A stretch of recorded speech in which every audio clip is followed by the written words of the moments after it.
అనేకమైనటువంటి మౌని అమావాస్య, అదేవిధంగా వసంత పంచమి, అనేకమైనటువంటి తిథులు ఉన్నాయి. ఈ యొక్క యోగి ఆదిత్యనాథ్ గారి ప్రభుత్వం, అదేవిధంగా భారతదేశంలో ఉండేటువంటి ప్రభుత్వం, అన్ని ప్రభుత్వాలు దీనికి చక్కగా సహకరిస్తున్నాయి. కోట్ల మంది ఒక చిన్న ఉత్సవం చేసినప్పుడు 500 మంది 1000 మంది వస్తేనే మనం దాన్ని మేనేజ్ చేయడానికి చాలా కష్టమవుతుంది. కోట్ల మంది వస్తున్నారు. ఎన్నో ఐపీఎల్ క్రికెట్ల మ్యాచ్ల కన్నా పెద్దగా, ఎన్నో ఫీఫా కప్పుల కన్నా పెద్దగా, ఎంతో ఒలింపియాడ్స్ కన్నా పెద్దగా అంత భారతదేశంలో ఇది మామూలు జాతర కాదు, ఇది ప్రపంచ జాతర. ఇతర దేశ విదేశాల నుండి వస్తున్నారు. కాబట్టి ఎవరి బాధ్యత వారే, ఎవరి జాగ్రత్త వారే వహిస్తూ తప్పకుండా ఒకటే సమయానికి రావాలని కాదు, ఇదంతా సమయమే. ఇదంతా ఈ కుంభమేళంతా ఇది ఒకటే సమయం.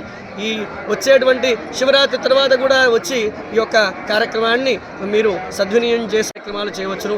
ఎంతోమంది అన్నదానాలు, ఎంతోమంది కార్యక్రమాలు చేస్తున్నారు. ఈ కార్యక్రమంలో అందరూ అన్నదానాలు చేసినటువంటి వారు కానీ, తపస్సు చేసినటువంటి వారు కానీ, ఇదంతా లోక సంరక్షణార్థంగా భావన చేస్తూ సర్వే జనా సుఖినో భవంతు. జగదంబ విశ్వపాలిని మాతా కీ జై.